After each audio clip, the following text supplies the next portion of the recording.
Hey guys, it's Declan. I just wanted to give you a heads up that the first half of this episode is very visually oriented, as I'll be reviewing the banquet looks from the most recent episode of The Traitors, as well as the runway looks from the most recent episode of Drag Race. So, I highly recommend watching the video version of this episode on Spotify or YouTube. If you'd like to skip right to my interview with Laura Galindo, which is a bit more audio-only friendly, you can head to just before the 24-minute mark. Thanks for listening. Like, comment, and subscribe, and enjoy the episode. Hello, and welcome back to Gay Sports. I am your host, Declan Jong, and a gay sport is anything that any gay person does skillfully or anything that any person does glamorously. We've got a bunch to talk about today. The Olympics are starting this week. We have Survivor preseason cast interviews for Survivor 50 dropping. And I had the great pleasure of interviewing one of my best friends in the world, Laura Galindo, about soccer, organizing, the movies, and lots of other wonderful gay sports. I am in the middle of a long January, as I'm sure many of you are, and I am really, really struggling with the snow in New York City. It is long overdue for New York to have a true winter again, and it is most certainly a good thing. And when the snow was falling, it was so awesome. But I am really finding it tough with it being just so unbearably cold. And I know New York City doesn't really get that cold compared to some other places in the world or even in the country. And I know it really could be so much worse, but my goodness, I walk around my block and I just see piles of trash and dirty snow and ice that is not going to melt for weeks, and it's really taking a toll on my spirit. Now, what's not taking a toll and what is in fact actually really feeding me is one of my favorite gay sports to talk about, the Traitors, which has just been getting better and better every week. And friends, if you'll allow me to, I would like to dive right on into talking about the Traitors. So let me switch little slides here. We're going to be talking Traitors for a second here. We had an amazing episode of the Traitors. So much to discuss. We had the Black Banquet, where unfortunately our sweet Jam, my man, if you know, you know, was brutally murdered in front of everybody by the great Lisa Rinna. And this was so fun. They really hyped it up for us, and I did not think it disappointed whatsoever. Traitors is really finding its groove and finding its aesthetic and where exactly the line of camp and macabre that it really enjoys, and I'm really enjoying it. We had this mission up on the mountain where a select number of players had the opportunity to play for the dagger to get an extra vote. And Rob R. really coming out. I'm not a Love Island person. I didn't know much about Love Island or this guy, and he is really impressing me. I unfortunately think that him and Candace are probably both screwed after this episode, but he has been playing an amazing Traitor game so far. He has really good instincts. He's a really good read of the room, really good read of people's relationships, and his ability to understand, like, yes, I'm trying to be faithful to the Traitors, but Colton trusts me and is my number one as a faithful, and so I've been, in that 2 episodes ago when we had that vote between Ron, Lisa, and Colton, him reading the room, being like, I'm gonna have to apologize to Lisa later for this, but this is what I have to do to protect my game, was just really, really nice to see coming from a non-gamer. I feel like I've made the mistake in, obviously I've not been on TV, but if you know me, you know I play lots of these Survivor and Traitor games and things of that nature. And I feel like a lesson I had to learn early on was, sometimes you just got to act in your self-interest and just know that you can apologize to that ally later and make it up to them. Sometimes I feel like one of my weaknesses as a player is that I feel like, I can't just make the move that I know is right because out of fear that I will alienate the people who are working with me. because sometimes you just have to do it and force their hand and know that they won't have options beside you otherwise. And I feel like Rob really had that instinct, which is really exciting. Do want to say about this mission, when he asked Natalie if she had the shield or the thing or whatever it was, the dagger, and she very obviously, when she said no, obviously was lying. I was kind of like, oh, Natalie's pretending to lie because she doesn't have it, and he's gonna ask her because it was such a bad lie. I was a little disappointed in our girl. I'm a huge Natalie Anderson fan. She is one of my favorite Survivor winners of all time. And this was not her best moment, but I'm still a stand for life. Doesn't matter. I want to talk about the looks from the banquet. We can do a little toot, boot, and hoops before we get to Drag Race, just because we have some fashion to talk about on the Traitors. We'll start with Rob R. This is from the front. It's like, okay, cute. He made his overall silhouette into fashion. Then you see it from the back. Excuse me? Like I said, didn't know Rob R was just sort of getting into it over the course of this season of the Traitors, and every episode he is sexier and sexier to me because of how good of a gamer he is. And then he steps out in this, and I kind of like I did that thing where like my eyes like shot out, and I went like yeah, I kind of can't say enough about what this particular shot of this outfit makes me feel. That is one very beautiful man. Candace, this is great. Love the headpiece. Don't know how she packed it. This gives banquet to me. This is a toot for sure. Mora, this is fine. I'll toot it. I like the metallics. They must have gotten some kind of metallics prompt for what they were bringing. Steven, I really don't know who you are and what you're doing. You seem to be playing a pretty decent Faithful game from what I can tell. This is fine. I'm gonna boot it. It just compared to some of the other things that people brought, it just isn't doing quite enough. It's a very classic like menswear at the Met Gala situation where you like do one little on a suit and you pat yourself on the back, and he looks good, but it's just not enough. Natalie, girl, I love you. What is this? This is not the photographer did not do a very good job because these are not very flattering photos, but also I'm just not sure what I'm looking at here. Her arms look great. I think she said in one of her game interviews that she chose outfits that would just show off how strong she is, and I do love that for her, but unfortunately the outfit is a boot. Tara, this is just to cocktail and not banquet, and so unfortunately I'm gonna boot it. She looks pretty, but again, just not enough compared to some of the other things that people brought to the table. Kristen Kish, she looks great. What is there to say about this? It's just such a clean line. It fits her so well, but yet it doesn't make her look boxy. Like it's just very beautiful. Really well done from Kristen. Moving on to, it's a toot, obviously. Moving on to Jam Jam, not a flattering photo. It looked much better on the show and in motion.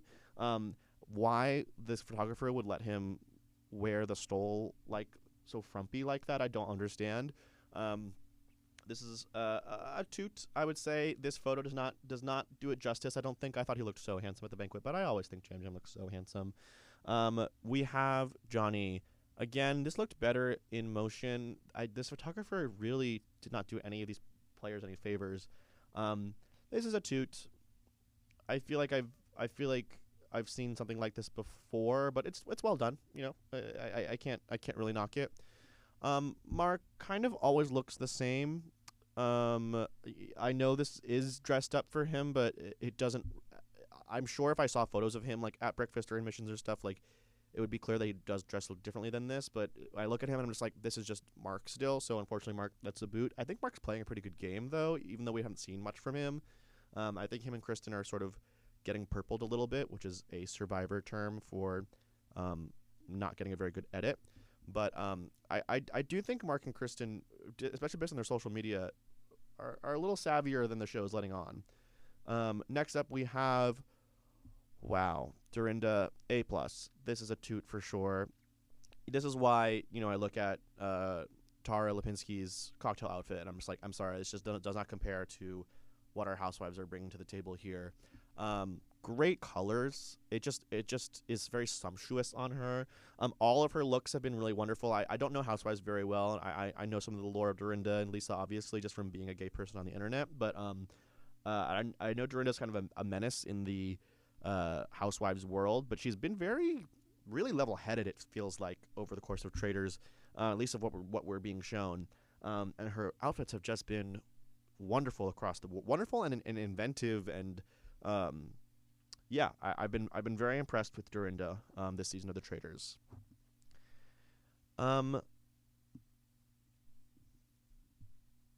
This photographer does not like Colton, clearly, because why this shot would be picked and why he would be asked to pose that way is boggling to me. I mean, it again, on the TV show it looked better. It looks really bad here. There's just like too much up here and then nothing down here. It's like very unbalanced. I'm really trying to be rational about how I assess Colton's game because obviously he is not been a very good person in his regular life.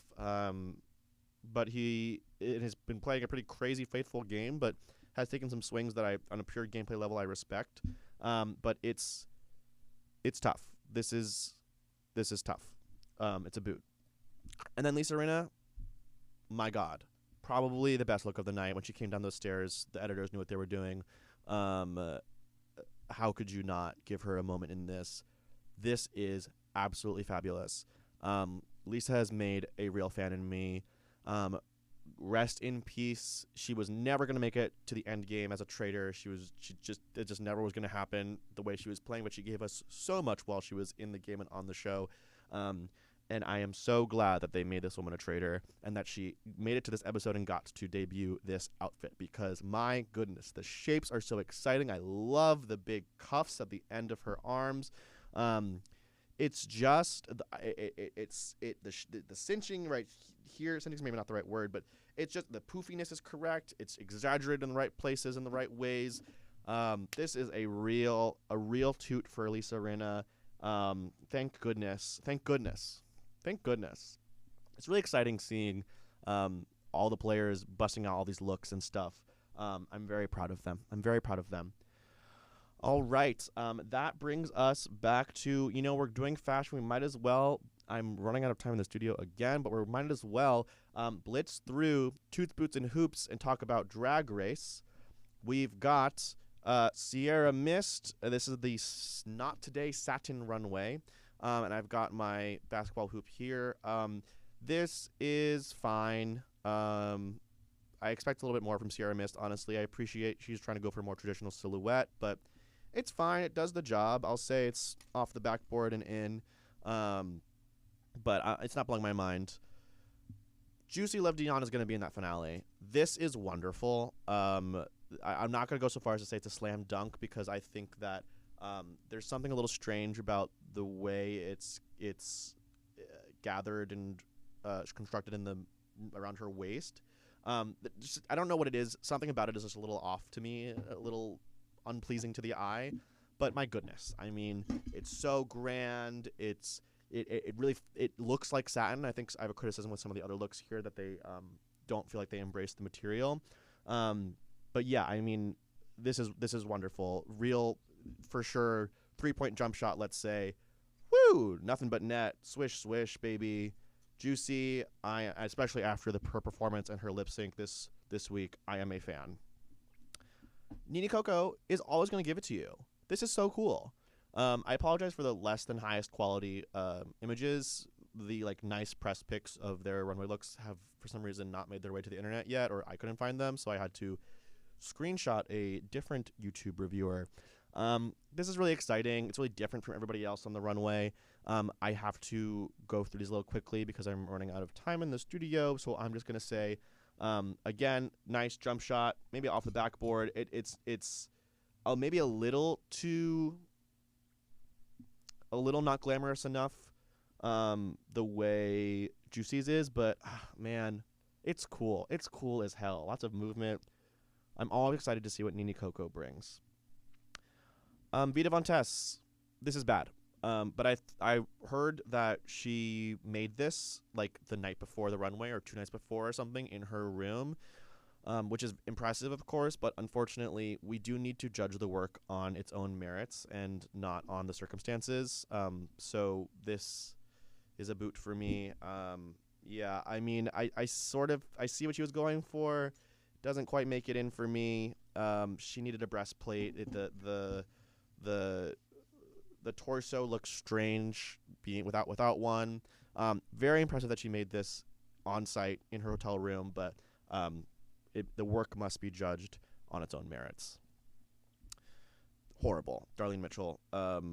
What I don't know. This is like airball to the nth degree. I don't even know what. Doesn't even come close. I don't even know what she was thinking. I don't know why she thought this was a good idea. There's nothing about it that I like. There's not a single thing. The skirt is bad. It looked bad when it was on her. It looked worse when she took it off. The shapes were strange. No. Mia Star, what is this?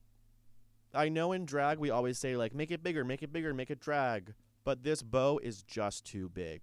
It totally obfuscates her shape. Not in a like cool way. It just makes her look like a sack. A very shiny red sack, but still just a sack. And the bow is just not defined enough. It's just very floppy. This did not work for me. And she always does these with my glasses on. She always does these updo hair things, and it's just getting a little tired from my homosexual opinion, if you will. So this comes. I see what she was doing. It came close, but it doesn't make it in for me. And it's off the backboard and not in the basket. Next up, we have Mikey Meeks. Oh my God, she looks so good. I actually gasped when she walked onto the runway. It's Breakfast at Tiffany's. It's other references. It gives me sort of Ziegfeld Follies a little bit. It's just gorgeous. It's gorgeous and structural, and the shape is interesting. The only thing I didn't like about it is that when she turns side, it's at times suffered with the camera because the piece around her did not turn with her. It felt like at certain times, so her face was sort of oddly, when she started moving laterally on the runway, her face was sort of oddly blocked in a way that seemed unintentional. But I mean, my God, it's a beautiful shade of blue. Her face looks beautiful. I love her hair here. I love the black dress underneath it. I think it was really smart to do that. And this, whereas Sierra Mist did the same thing, but it's much more successful here. The nice long gloves. I mean, A+, Mikey Meeks, slam dunk, excellent work. All right, and then who do we have left? We've got a couple. Athena Dion. Yeah, I get it. It looks like satin. It's well constructed. It's big. It's pretty. The choice of this head wrap ages her in a way that is difficult for me. I don't know why she chose to do that. I would have much preferred like a big blonde unit or something like that. Yeah, the head wrap just was. It did need it. I love a monochromatic look, but it did need another color, and I think a beautiful big blonde wig would have really done something here. But it's good. I mean, it's good. I can't say it's not a good piece of work. It goes in, but it's not changing my life. Where are we? Okay. Can You Please Her? I love Can You Please Her so much. This is fine. This to me it barely achieves what it's seeking to achieve, which means that means it's not good enough, to be honest. So I'm gonna boot it. It's pretty, and she's looked worse. And I heard that she had a different look teed up for this, but her designer didn't get it to her in time, and she had to throw this together very quickly or something like that. Which again, I'm impressed by the circumstances, but we cannot judge the work based on the circumstances. We must judge it on its own merits. And this, unfortunately, is a boot. I'm gonna say it was close, but no cigar. Doesn't make it in. Okay. Jane don't. Well, I wish she wouldn't, because this is so ugly. It doesn't embrace satin to me. It looks so crafty and construction papery almost. The bird is obviously very cool, but the bird looks better than she does. The colors are sort of garish.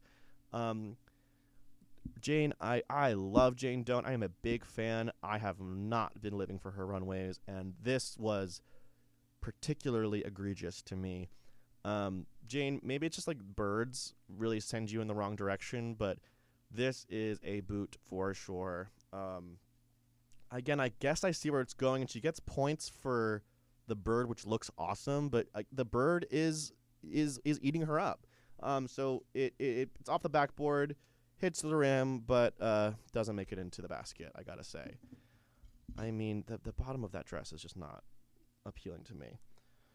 All right, and our final girl is Discord Adams. I appreciate the swing that this was. I sort of see what she was trying to do, but it just does not come together in a way that is pleasing to the eye at all. It didn't look good on her. It's sort of baffling. I think I'm giving this a little bit more credit than some other people are. But like newspaper for the satin runway, just what is the thought? What is the thought? You know, she has a clear point of view in fashion, and I do respect that. And like all her looks do feel like it's Discord. I see the aesthetic and the vision, but it's just not pretty. Sorry, it's just not pretty. I'm gonna give this a little bit more credit though. I'm gonna say rim job, but just falls out. Doesn't make the cut. Y'all, I love Drag Race. I love that we have this thing we get to gather around. You know, we as gay people get to choose the our families and our TV shows and the things that we have discourse about on the internet and at work. And I just, what a gift it is that we have Drag Race, and what a gift it is that we're alive in a time where I get to watch Drag Race with all my friends every Friday night and gab about it, and then get into the studio and like make these little slides and give my opinions on what was ultimately not a very good runway overall, but hey, that's okay.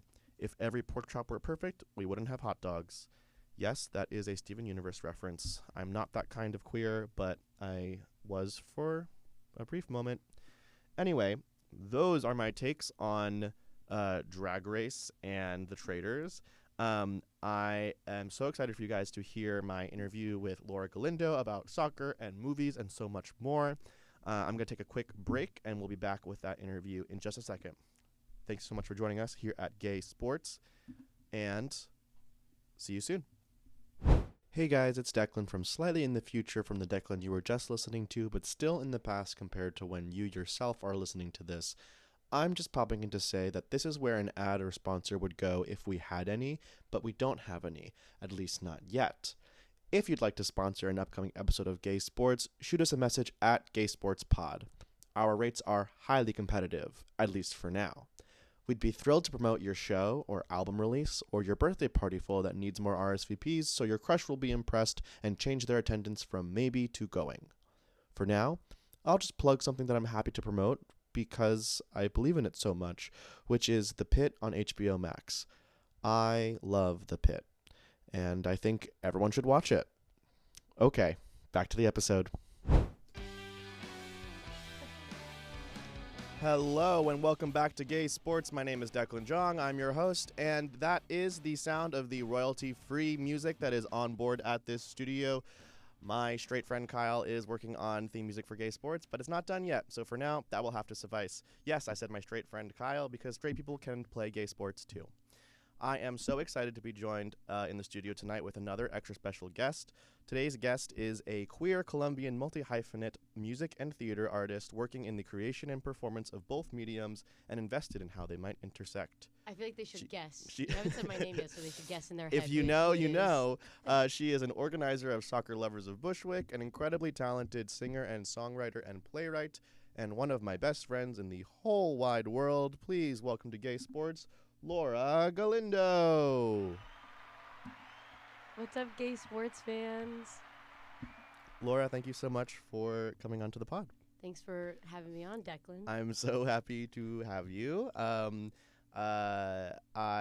feel like there's a million things to jump into based off of your My incredible jockiness. your jockiness and Right.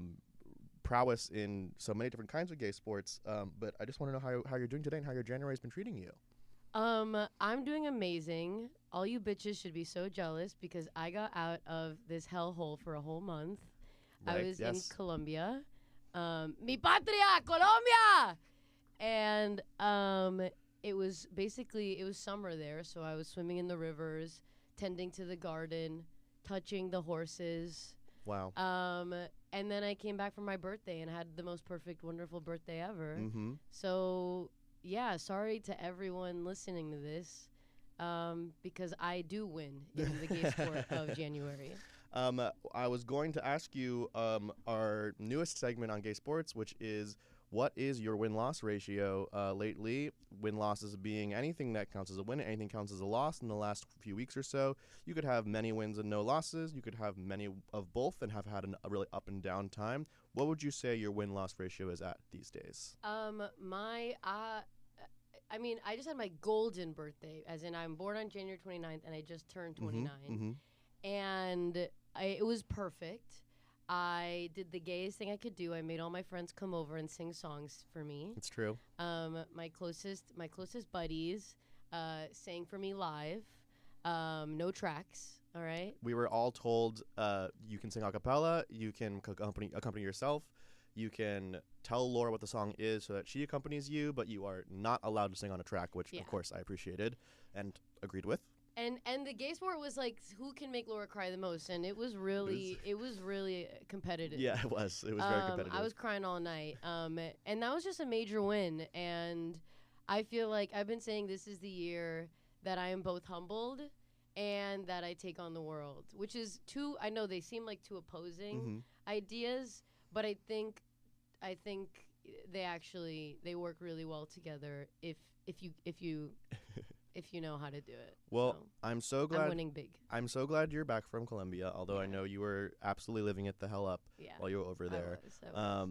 I think at one point you told me you would work for like 5 hours max and then just swim in the river next to the farm the rest of the day. And then we'd work for like another hour because we were like, what else do we do? And then we'd go back in the river. And then we'd take a cold shower because there was no hot water. Oh, nice. And then I would read, and we would play Cambio for just like hours. Oh my God, the best game and ever. then I was asleep by like 7 p.m., 8 p.m. every night. Wow. It was amazing. Yeah, wow. It was an amazing life. Yeah, I'm thinking that my next January is going to have to include something along the lines of that because I have been anyone who has encountered me in the last few weeks will know this. I am working on a Fashion Week show. Fashion diva. Which is great, and it's good, not amazing, but good money. And it's very consistent work. I've PA'd for different fashion shows a couple seasons now, and this is my first time on like a 6-week production coordinator role where I'm in office for all the prep beforehand. Then I go on site, and I'm very good at being on site. I can pull 10 or 12 hour production days and not complain. I can be on my feet. I can be lifting stuff. I can be doing all that, no problem. And I'm also like, I'm a perfectly capable producer. I can do, boring admin tasks and get, certificates of insurance and things like that. Yeah. I don't have any problem doing those things from the comfort of my home, but it is my first time being in office 5 days a week since before the pandemic, and it has been very difficult on my soul. It's not how it's supposed to be. It's not how it's supposed to be at all. We are supposed to be picking berries. Picking the berries, catching the fish with our bare hands. Yeah. Not on the laptop. Yeah. Not going clickety clackety. Not going clickety. And if I'm gonna be going clickety clackety, I would like to be like alternating between my bed and my desk, and I would like to be drinking the coffee that I made myself at my little French press, and I want to be listening to my radio. Laura is please So, y'all, vinyl, whatever, film camera, whatever. We have to bring it back to the basics. The We radio. gotta bring back the radio. Radio. It really is all about the radio. I think They're still playing music on those damn things. They're doing a lot of stuff on those They're things. updating about global politics, I think it was about local politics. beginning of last summer, or was it even longer ago, that you picked up a radio at a garage sale. I just walked by in Bushwick and some lady sold her radio to me for $20. Right. So fire. And then you were playing it at your house, and I kept being like, "This is so awesome." Yeah. And then I got my own radio off of eBay for like $30, and it's like a little clock radio from the 80s. And I pull the little antenna out and like extend it when I get home, and I only ever listen to you only need like 4 channels. the classical station or NPR WNYC. Yeah, and two good ones. Those are two good ones. You should try out the jazz. There's one channel that's like jazz folk. Yeah. And that one's really fun. I should be dipping my toe into that. There's one that's world music too, and that one's really fun. Sometimes I will, like, when I'm feeling adventurous, I will just go channel surfing on the radio and like see what comes up. But my go-tos are 105 point whatever for classical. Perfect. And 93.9 WNYC. That 93.9. That's WNYC, And I wake up in the morning, not to my phone, but to the sounds of conversation of people telling me about the weather. And you didn't have to like subway. Look it up. You didn't. You just turned your fucking machine on and it started going. Well, my clock radio has an auto setting, so it'll automatically turn on at a certain time. So I'm nodded awake by just sometimes the very first thing I'm hearing is like President Trump. President Trump is Maduro. Yeah, right. There was a stretch a couple of days where that was the very first thing entering my brain in the morning, which is maybe not so good. Right. But sometimes it's just like, and this is what the weather's looking like today, and like traffic's not looking very good on the Manhattan Bridge. Yeah. Here's some of the subway delays. We'll be back at 9. Blah blah blah blah blah blah. It's so wonderful. Yeah. So thank you for influencing me on the radio. Of course. Laura, we met making musicals in college together. 9 years ago. 9 years ago. I know. Wait, we'll do a. Sorry, thank you. Perfect. We met making musicals in college together. Sure. We studied abroad in Paris together. Where I feel like we really, really became like really, really, really, really important friends to each other. And I treasure that. I treasure those months of our lives, and will always look on them fondly.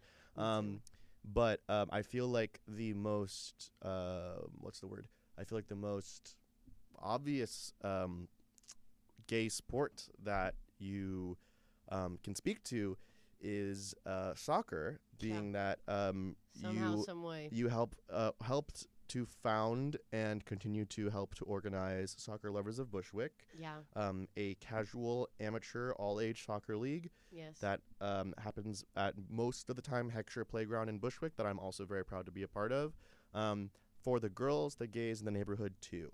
And I know it took Soccer Lovers of Bushwick a little while to find that particular phrasing of this is what we're for and who we're for.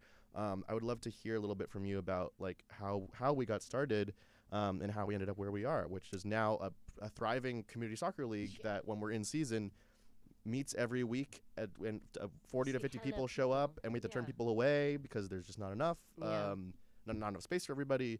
Tell me about that. I mean, slob is Soccer Lovers of Bushwick slob. We're all slobbers. We're slobbers. Yes. We get in slobby on it. It is the perfect example of like just let go, let God is, I should get that tattooed right on my fucking forehead. But this idea of, as a side tangent, I was previously doing a lot of musical theater, and I had this idea when I was commissioned years ago to write a musical about like a civilization falling apart, and these group of people like creating this community to like rebuild civilization. I forgot about this. Yes, I remember this. And then I started writing, and I was like, I don't know what the fuck I'm talking about. I've never been like part of a community outside of like school or like art communities, like I just didn't know what it meant to build something from scratch. And so I put the idea to the side, and I was like, maybe one day, I'll figure it out. And then I think incidentally, slob has been one of my like unconscious fulfillments Yeah. of that desire to learn what it is to build something from scratch, which is to say, it happened so on accident. I just was pandemic bored, texted friends, and was like, let's just do soccer weekly. And sometimes 3 people would show up, sometimes 8 people would show up, but I'd mention it to more and more people, and more people would want to get added to the group chat to get updates on when we go to meet. And then the iPhone group chat limit is 35 people. So once I hit 35, I had like 3 options. I could make a WhatsApp, and I'm like, girl, I'm not going on WhatsApp. Which I walk back because I stand with WhatsApp now. Yeah. For all my Latinos The and for People's the app. Worldwide Latino Yeah. yeah. Yeah. For the People's app is WhatsApp. I realize that now. Yeah. But at that time, I was young. I was naive. I was like, I'm not getting on WhatsApp. I could. Well, I do feel like one can as a first generation immigrant in America associate WhatsApp with like your extended family members who you really don't know at all, and you're like, why am I getting message like so exactly yeah. And so or I could make a second iPhone group chat, or I can make an Instagram page. I chose option 3, made an Instagram page, and I was like, what do I call this? And I was like, we're in Bushwick, we love soccer loves Bushwick. And that sort of public online platform just led to, within a year, this like growth from like 10, 12, 20 people showing up regularly to 40, 50 people, a lot of neighborhood kids, a lot of like neighborhood young people, a lot of older neighborhood residents. And every year we tried to find our identity more and more, and for a very long time it was only me hosting, and it started to suck ass because anyone who's ever hosted Slav knows, like, it's a lot of work. It's a lot of pressure. It's not a lot of time, but in the moment it is. And so I almost just sort of gave it up. And then without me asking, just sort of me expressing, like, this is hard, a few different people were like, I would be down to host this with you. I would be down to make this survive and make this work with you. And since then, it's been this, like, I'm a part of a much larger organizing group that carries it up. And I know that if I, as I did just disappear, or if I had to disappear for years at a time, someone else would carry the torch. Yeah. And I think, when you think about for the girls, for the gays, for the neighborhood, early on, it was a lot of queer people coming because I did this crazy thing where I made my Hinge profile. I said, like, ask me about my amateur soccer league at Soccer Lovers of Bushwick. And so then what ended up happening is that a lot of girls started showing up to my soccer club. And then we would have meetings, and this was horrible. We had one meeting one day where someone was like, everyone should talk about how they got involved with Slob. 3 different people said it's because they matched with me on Hinge. So, anyway, yeah. But that was weird of me to do. But it did lead to... If you were a man, that would have been really weird. Yeah, right. But well, it's exactly. not. But because you're not, it's totally it's cool and sexy and awesome community. It's community. Right. But, a lot of the community was first queer, and then a lot of the community became neighborhood boys who just, like, wanted to kick the ball around. Yeah. And, queers, neighborhood boys, they're often on opposing ends of sort of, like, energy. And so sometimes, these queers, they'd be like, we should just have this for queer people.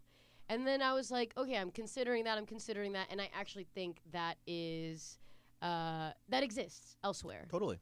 And you should join that, and you should be a part of that. But how many things exist where where everyone gets to be here together? Yeah. And that those that and anyone walking home can just, like, which as has happened almost every night of Slob since its inception. Yeah. Even at our last few nights of Slob before we shut down for the winter, we had, like, a whole new group of friends that like some guy walked past and was like, this looked fun, can I play? And then, like, called his friends, and his friends came and played, and then they started coming every week, and and they're, like, part of the crew. Yeah, it's exactly. amazing. And the idea that you can have this exist for everyone, and you can also prioritize the presence of queer people and women. That those things that like, I don't know, I guess in my mind I was nervous that cis men would feel resentful that we were prioritizing, and then I was like, wait, I wouldn't want a straight man who feels Right. resentful that we are, and none of them do. They're Right. sometimes we have all girls nights, and guys show up just to cheer the girls Mhm. on. And like that is the ethos of Slob. Yeah. Is that we are trying to create a space where people who don't usually get the opportunity to form bonds can do so so easily, like the way the two kids on a playground when they're 10 years old just start playing a game without asking each other questions about anything. Yeah. Like I think that's the energy at Slob. And there's so many friends that I've made through Slob who, like, I didn't know their name the first 2 months I knew them because we just played soccer together, and they came, and like once I started hosting and had to learn everyone's names, and then of course I did, but there's plenty of people who, like, I developed very sincere affection for and friendships with just from occasionally being on the same team as them or playing against them, and didn't know their name or anything about them until like 3 months into knowing each other. And there's a couple of kids, one or two in particular, that I know we both know who starts with a J. who are such beloved. Some of started coming when they were really small and are not so small anymore, and that is so crazy to feel like we have watched a little bit of them, a little part of their lives and them growing up. There are and it is also so it's just really special. It's like it both is like a genuine the word community gets thrown around so easily, and sometimes it's just like a buzzword and doesn't mean anything. And then when I'm at Slob on a Monday night when we're on the on season, and like just seeing the mix of like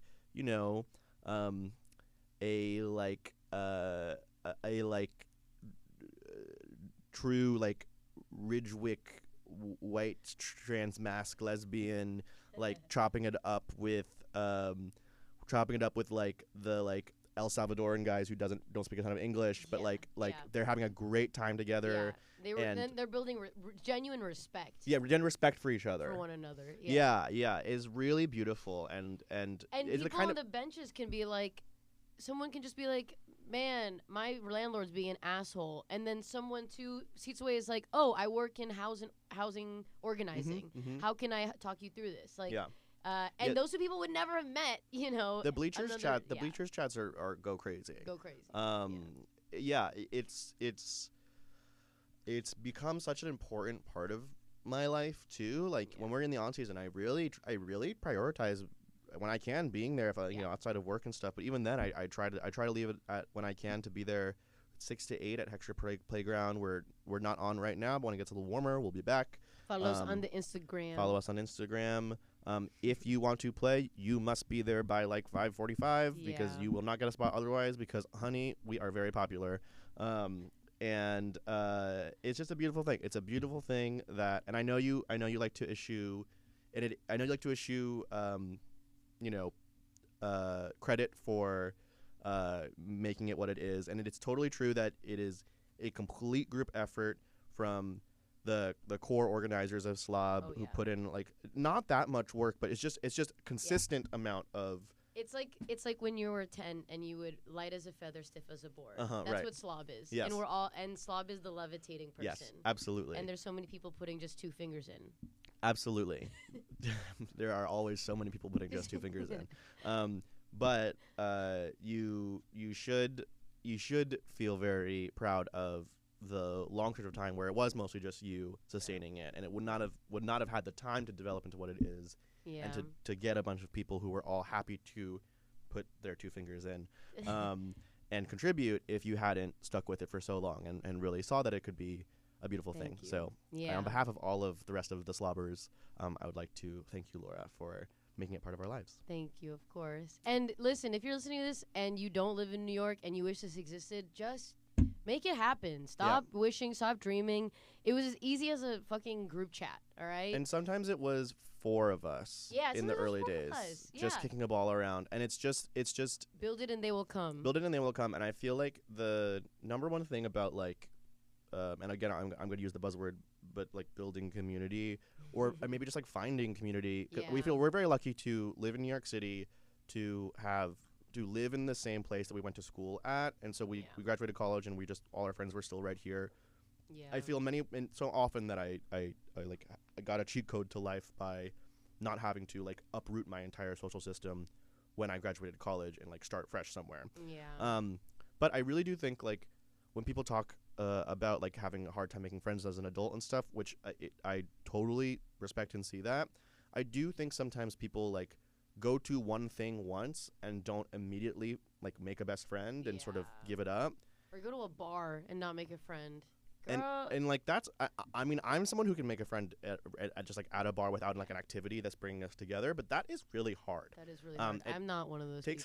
I'm not. That's not I'm shy. I hate, so this is a thing that Laura does all the time. She'll say I'm shy, and I'm like, you are not shy. You are one of the least shy people I know.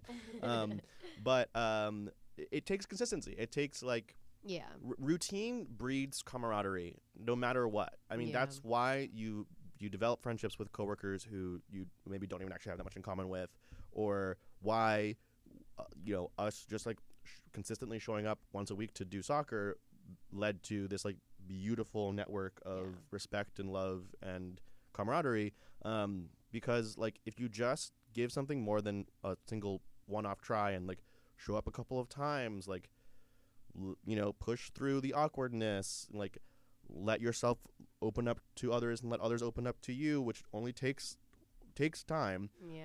It can be a really beautiful thing.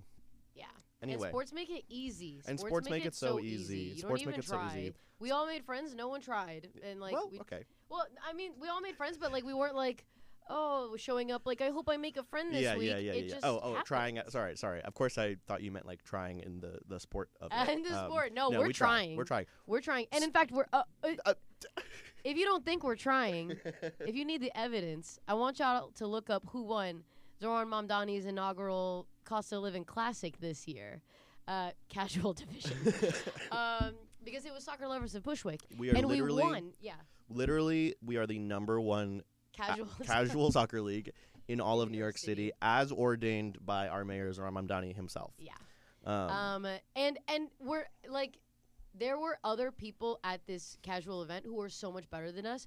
We just had that chemistry. Yeah. We just had that team chemistry, that genuine bond, that friendship, that camaraderie, and we had that sort of queer spirit. Yeah. That was intimidating and sort of fiery. Yeah. Yeah. Laura, I'd love to talk about another gay sport that is on my mind and on a lot of people's minds right now. I would love to chat about the Oscars race. We both love movies. I know we both have opinions about it. It's true. We covered this a little bit on last week's episode with Dylan, but the Oscar nominations dropped last week. Yeah. There are some snubs. One snub that I actually think was totally appropriate, as covered on last week's episode. I thought No Other Choice was just good, not okay. I thought it was good, but not amazing. And a lot of really exciting nominations. Laura, I'd love to know what movies really got you going this year. What movies really got you excited about cinema? Fuck the Oscars, first of all. After last year's snub of Queer by Luca Guadagnino, starring Daniel Craig, I don't trust any of you Academy bitches. I wouldn't let you throw me as far as, what's that phrase? I wouldn't trust you to throw me as far as I could throw you, but I think for you, exactly. I don't trust anyone who votes for the Academy as far as I could throw them. Right. What do I think about it this year? We've got One Battle After Another. We've got Sinners. I mean, One Battle After Another was great. One Battle After Another was the best movie of the year. Mm-hmm. I don't really think there's any sort of argument about that. I don't know that it'll win, but it was the best movie of the year. Listen. My opinion on the Timothée Chalamet problem. You know, we have a problem in Hollywood. It's called Timothée Chalamet. Just give him the Oscar, and maybe he'll shut the fuck up. Okay, finally. did you see Marty? I did. Okay, what did you think? I thought it was excellent. I was watching it, and I was like, oh, it's Timothée Chalamet. Oh, there's Timothée Chalamet. Oh, it's Timothée Chalamet. Like, he just, I hear he's doing what Taylor Swift did. In that, I'm sorry. Don't turn off the show. Stay listening. Keep listening. We are two noted non-Swifties in the room tonight. He's everywhere in a way that completely detracts from the art itself. I like a celebrity to be mysterious. Sorry, I like to be wondering, like, are they gay? Not like hearing, every update about every fucking second of their life. I think if we give him the Oscar, he will finally just shut the fuck up, and we don't have to do this every year for the rest of our goddamn lives. This is so funny because when Timothée Chalamet hit the scene in I was a Call Me stan. by Your Name, Laura was the stan. I was the Timothée Chalamet. And look, like, I still respect him. I think he did a good job in Marty Supreme. I just think I'm feeling overwhelmed by the Timothée Chalamet. Last year, the Bob Dylan era, I was like, all right, relax. And you know what? I thought he did great in Little Women. Oh, he was so good at Little Women. Come on. And Dune, I don't know if he did good, but the movies are fabulous. No, Those are some fabulous movies. He does really good work in Dune 1, and then he is a motherfucking movie star in Dune 2. Really? And Dune 2, I think you saw Dune 2, right? Of course, several times. I thought Dune. I mean, I watched it with I had not seen either of them, and then over one holiday season, I watched both with my family on the couch. Yeah. And we watched Dune 1, and I was like, that was a good movie. Yeah. We watched Dune 2. I was like, I have things to think about. Yeah. I was very moved by Dune 2. I mean, it's a classic. It's and a fucking classic. It's amazing, and I thought he did a really good job, and I Denis Villeneuve. Denis. Of Arrival. Which is one of the best movies ever made. The gay movie. Yeah. Okay. It's very gay. Communicating with aliens. Totally. Very gay. Totally. Arrival, one of the best movies ever made. If you haven't seen Arrival, it will actually shake how you experience literally the world and time. And so often, ever since I saw Arrival, there will be so many times where I'm like, especially when I'm like going through like a very difficult moment, where I'll be like, but I can feel myself in the other moment in the future where this isn't happening to me, and actually I'm doing something awesome, like I'm getting married, or I'm like in love and on vacation with my husband or something, and like that's also happening to me right now, and it's all happening to me right now, and isn't that beautiful? And I will like truly psyop myself into believing that I am experiencing the ecstasy of a yet unlived moment of my life, because I am living it right now, because it's all happening right now. And if you choose, like Amy Adams did in Arrival, to experience time non-linearly, then suddenly you can. Have you read The Dispossessed by Ursula K. Le No, Guin? that is not one of the Ursula K. Le Guin books that I have read. Well, to you and to everyone listening, please pick up The Dispossessed by Ursula K. Le Guin. She talks about simultaneity theory quite a lot in that. Read just like Amy Adams does in the film Arrival, directed by Denis Villeneuve, who also directed Dune, Right. which Timothée Chalamet was in. Right. And yes, Timothée Chalamet is once again nominated for an Oscar. Thank you for doing my job for me and bringing us right back. I got you. I think he deserves it. I think he is excellent. Michael B. Jordan deserves it. Come on. Okay. He played two characters, He did not great. just one, two of them. He did, yeah, and so did Lindsay Lohan, and she deserved one too, and she was robbed. I think it's his year. But I also think he should get it just so that like we can stop with this, like, because if not every year we are going to get this every single year for the rest of our lives. I think if he doesn't get it, he's gonna have a real chip on his shoulder after this. I mean, no, he's got that hunger in him, and I love that. And I love that about him. I love that. about I him. love how unabashedly he wants it. I love how much I said this last week, but like whatever that speech he gave. Where he's like, I'm season, looking for like, something great for greatness. I'm looking for greatness. I truly want to be one of the greatest to ever do it, and Yeah. I respect love that. I respect that. I don't mind that. Isn't it not exactly in line with what Marty Supreme is? Yes, it's meta, totally. Like after the Bob Dylan era, when he was on SNL, like, and he did that spoken word thing, I was like, all right, enough. That's fair. But Call Me by Your Name, one of the best performances by an actor this decade. Last decade. This last decade. You know, I thought he did fabulous work on that. But One Battle After Another should win. Everything else was fine. I don't know. What do you want me to say? Weapons? Weapons. I shouldn't say that. I haven't seen Sentimental Value still. Oh, yeah. I'm watching that tonight. Oh, great. At Michael's house. You want to come over? Oh, maybe. Yeah. Actually, maybe. Okay, great. We can watch that. And I heard that one was fabulous. I heard it's excellent. And I loved Craziest Person in the World. Worst person in the world. Craziest Person in the World. That's a sequel. And then everyone's saying Secret Agent. I was supposed to see it last weekend. Is that it's not nominated for anything? I don't think it's in Wagner its Moura nomination. is nominated for Best Actor, and I'm pretty sure it's also nominated for Best Picture. I'm almost certainly positive. I didn't look very closely. It's I've been hearing wonderful things about it. And then Sinners obviously has gotten a nomination. What?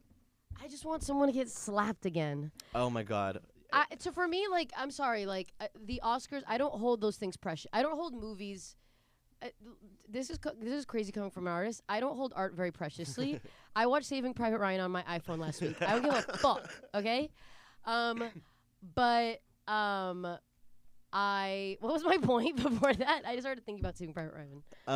You were about the slap. Oh yeah, that is what I tune in for. I thought that was good. Whatever year that was, 2022. I was having a really bad weekend. I was having a really bad day. Oh. I was really depressed that day. I remember, and I was just watching the Oscars by myself on my laptop, like truly just one of those periods where I was just like I was like barely awake, barely functioning, just like sort of like playing a video game or something, and like sort of passively watching the Oscars, not even that invested. And then like what appeared to be like the live stream like glitched, and I was like.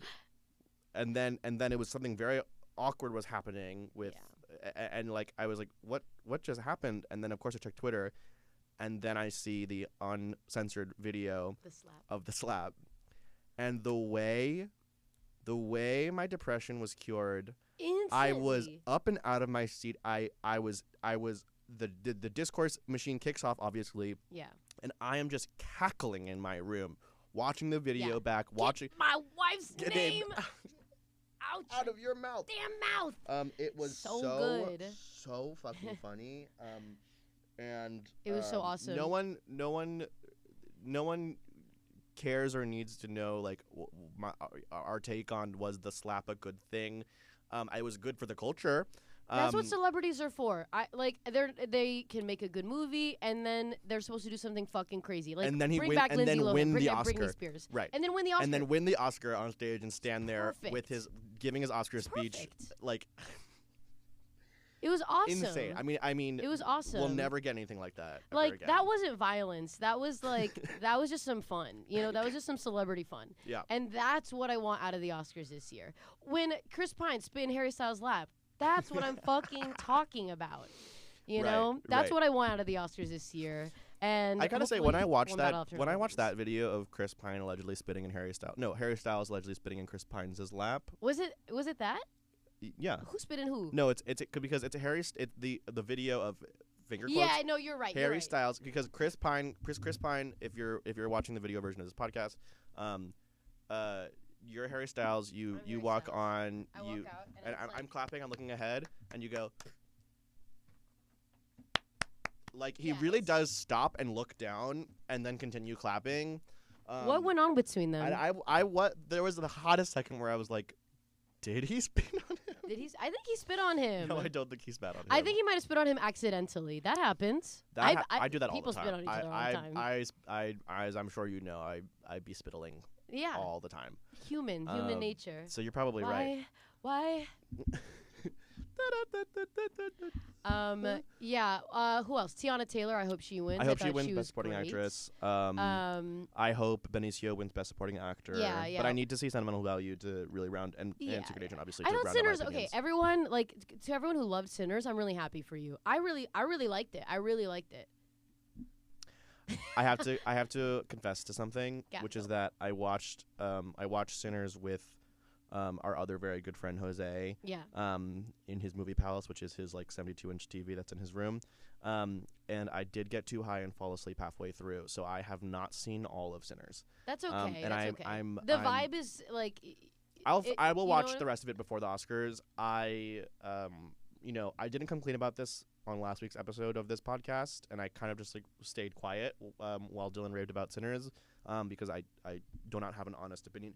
What I saw was awesome. I was very invested. I just got too high and fell asleep. This is why you don't see that Michael B. Jordan should win the Oscar. So I do need to finish Sinners to have a fully formed opinion about Michael B. Jordan's performance as Smoke and Stack. Yeah. Right? Are the characters' names? Right. I don't know. Sounds correct. Yeah. What were the songs this year? Were there even any songs? No musicals this year. Golden from K-pop Demon Hunters. Oh, Thank you. come on. What I'm is sorry. that? I'm coming out as a hater. I don't even hate it. I'm like, what the fuck? What do you mean K-pop Demon Hunters? That sounds like... Another movie that I fell asleep during because... Is it animated? It's an animated movie. I'm which sorry to everyone who loves that. Why am I shitting on where someone no, else no, no, no, no, no, slurps, no, no, you no, know? no, no, no, no, no, no. I have great reverence for animated movies and for children's media, and it is a great dream and a hope of mine in my career to work on like a really Nickelodeon. important and beautiful piece of children's media or a Nickelodeon TV show a la Yeah. Airbender or something like that. Like I really would love to do that.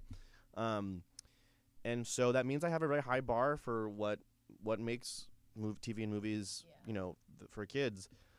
We were very spoiled, I feel like, when we were growing up with like a lot of really, I mean, of course I'm speaking from a place of nostalgia, and I'm sure like everybody always thinks this about the shows that they grew up watching, but like, I don't know, man, like, no, actually, no, I don't think like Power Rangers or Thundercats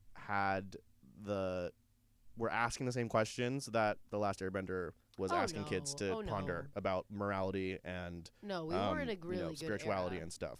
And they weren't as funny. Like the classic obvious example is like SpongeBob. That shit was funny shit is as so fuck. funny.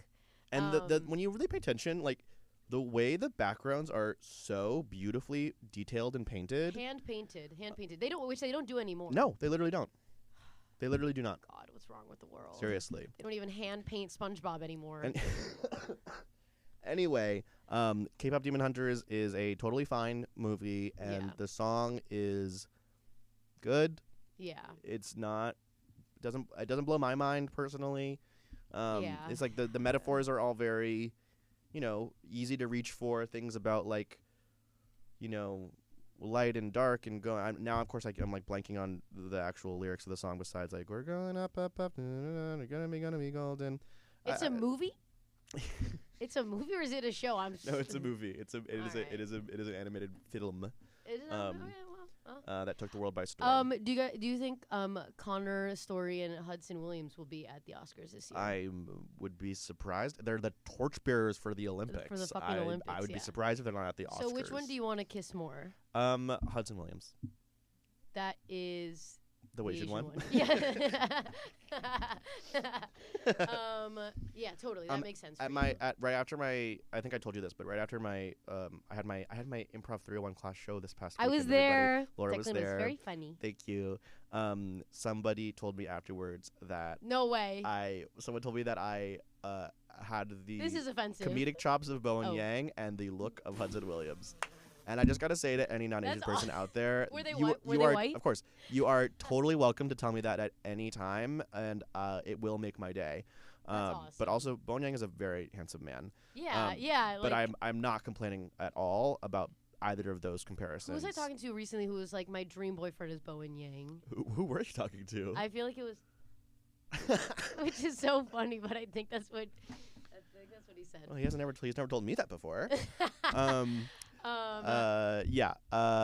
would love to kiss Hudson. Hudson Williams just had a quote drop today that was like, I'm what is he said? He said, I'm gonna put it on my Instagram story later.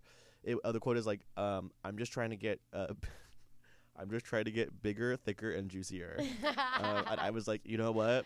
I love him. You are my brother in Christ, Hudson Williams. He is really, really funny. He is a great celebrity. They both got great careers ahead of him. You know what I realized? What? Have you seen Joker Folia 2? No. Okay. I did not see it. Do you plan to see it? No, but I know what you're about to say. Okay. If you have it in the books to see Joker Folia 2, stop fucking listening right now. But if on your agenda for this weekend. If it's been on your agenda for this weekend, then turn this off. But if it's not, so I'm gonna spoil Joker Folia 2. At the end,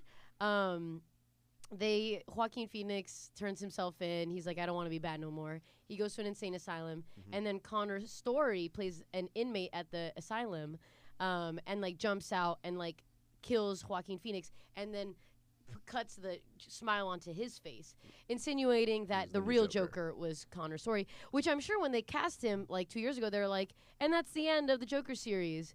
And now they're probably like, Oh, Wait, you're shit. right. I didn't Joker think about 3 that. is in the makings. Oh my god. Like give it a couple years, and Connor's got quite a film on his hands. Wow, I didn't. Even, I knew that he had that part in Yeah. Joker Folia, but I had not. Which, if you haven't seen, I know I just spoiled it, but it is worth watching. Okay, everybody. All I heard was it's so bad it's not even fun. Bad. It's like some people don't know what fun means anymore. Totally. Some people. Whatever happened to fun? Whatever happened to fun? Y'all don't know a musical if it slapped you in the face. No, I liked it. Anyways, I mean, it was bad. It was bad, to be fair, but like it was like bad in like a fun way. Yeah. Whereas like Saving Private Ryan was like good, but in like a bad way. Right. You know what I mean? Wait.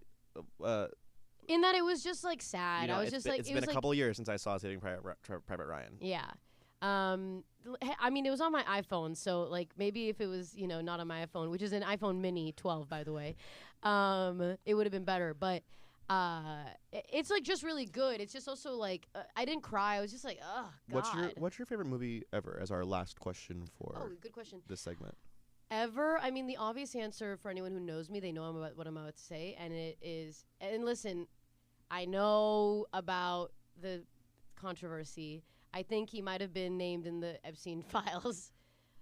What are you about to say? Kill Bill. Yeah. Was Tarantino in the Epstein files? It just kind of seems like the kind of shit he would do. I think he just has like sort of an air of creepy, weird, sex pest about him without. Or is he a Zionist? There was no, that's what he lives. I think he lives in Israel. No, he does not. I think he lives in Israel. Do you have the boo sound? Can you get a boo sound? Wait, this one. Yeah. That sucks. Tarantino, please leave Israel. You're a fucking piece of shit for doing that. Tarantino. Kill Bill. Israel. Quentin Tarantino. Israel was like the fourth thing that came up when I searched Quentin Tarantino. Bummer. The AI overview is Quentin Tarantino is deeply settled in Israel. Deeply settled. With his wife, Israeli singer Daniela Pick. Ew, he has a wife, an Israeli wife. Deeply settled in Israel is really funny. Yeah. Yeah, he's a hugely proud Zionist. Okay, well then I kind of want to take my answer back. I hate it when someone makes something really awesome and then moves to Israel. Yeah. Honestly, it wasn't. Kill Bill's a great movie. Kill Bill's a great movie. Uma Thurman is really the one who steals the show. Yeah, of course. But to give a more PC answer, I'm gonna say Y tu mamá también. Which is a fabulous movie by what the fuck is his name? Alfonso Cuarón, who directed Prisoners of Azkaban. Yeah, that's another fabulous flick. Highly recommend that one. It is Alfonso Cuarón, right? I'm second guessing myself. I think so. Y tu mamá también. Yeah, it's definitely Alfonso Cuarón. Yeah. Okay. Whew, I got it right. We would have to. You would have had to kill me. Take you out back and shoot you in the head. Laura, thank you so much for coming onto the pod. Of course.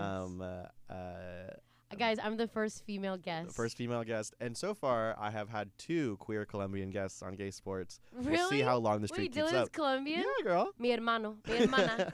Exactly. That's awesome. Exactly. Wait, that's awesome. You have a 100% Colombian guest rate.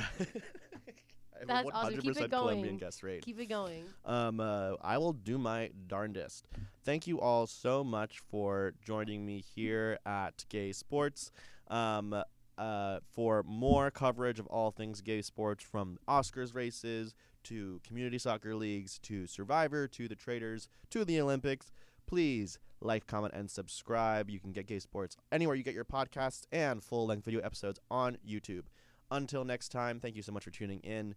I have been Declan Jong. You have been you. This has been Gay Sports. That has been Laura. Have a good night.